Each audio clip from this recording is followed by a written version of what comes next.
Jody, are you still stretching from this morning? Yeah, I am. I mean, kind of tight. I was reading about this peptide, BPC 157. That one's good for like muscle soreness. It's really good for muscle soreness, people who work out a lot, Yeah. maybe some injuries. You know, Awesome. How do I learn more about it? well, you know, there's two things you can do. One, stretching, and two, a lot of these peptides. We're actually having an event with StretchLab Yeah.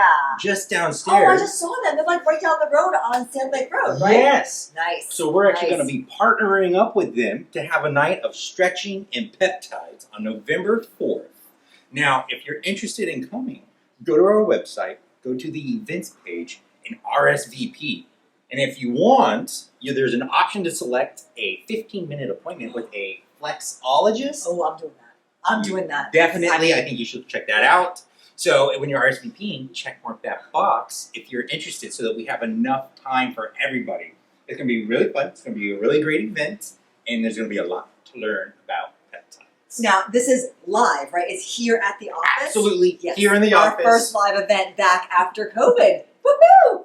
Fabulous! That took a while. All right, guys, we will see you there. Make sure to register so we save enough spots for you, and check the box if you want to do one of the stretch sessions. Thanks.